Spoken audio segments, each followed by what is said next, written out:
Look, we can't talk enough about this energy crisis because while some of us have been warning of this for years, it was clear that there would never be a serious focus until the damage was being done. And here we are, as I've been telling you. Threats of blackouts, businesses with energy essential to their well-being, like the Tomago aluminium smelter, being rationed. And I mentioned earlier the hypocrisy of people like Matt Keane, who wants fossil fuels, coal, oil and gas abolished, yet now, to get himself out of the hole he's dug for himself by brainwashing weak-kneed and woke businesses, Matt Keane wants to fire up coal generators. Daniel Wild from the Institute of Public Affairs speaks and writes with immaculate clarity on these issues. He is the Director of Research at the IPA. He doesn't muck around. Not only has this highly intelligent and thoroughly researched young man argued that we must scrap net zero emission targets and has had the guts to say it, and bolster our coal, gas and nuclear resources, but he makes the further significant point that the energy supply crisis is not an accident. And I quote Daniel Wild, "It is a core design feature of the policy of net zero emissions by 2050.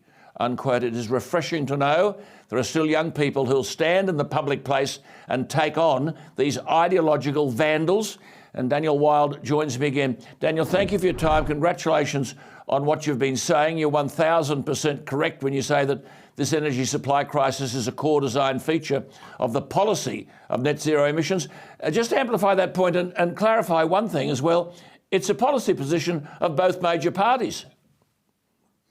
Well, Alan, lovely to be with you again as always. And yes, I would say this is the energy crisis that Australia did not have to have. This is the consequence of decisions taken by politicians on both sides of the aisle for years and years. This is the product of human agency. It's not an accident. We didn't just wake up one day without any coal or without any gas. We've got thousands of years of coal. We've got an abundance of gas. What we are seeing in terms of shortages, in terms of potential blackouts, in terms of explosive power hikes, and in terms of prices, this is all the consequence of decisions that have been taken, most prominently the policy of net zero emissions by 2050, which is pushing coal off the market. It's making it unviable. Nobody wants to invest in new coal-fired power stations.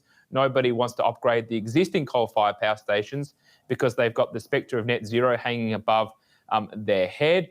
Instead, governments have been putting billions and billions into wind and solar, but they can't get the job done in terms of reliable, affordable baseload power. And so then what you get is more pressure put on gas. But of course, then you're met with reams of red tape, of bureaucratic interference, of bans and moratoria on gas supplies.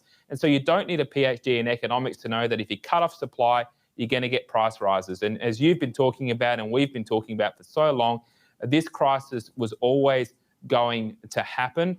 And the key point here, Alan, as you identify, is that both sides of politics have been involved in this decision. It was the coalition under Scott Morrison who went to Glasgow to commit to the policy of net zero emissions, despite the fact that at 2019 election, they opposed the policy of net zero emissions, which is why they won that election. So we haven't had a debate, Alan. This is the key point. When both Labor and the coalition adopt the same policies, just like with lockdowns, just like with COVID, both sides of politics adopt the same policy. We don't have a debate.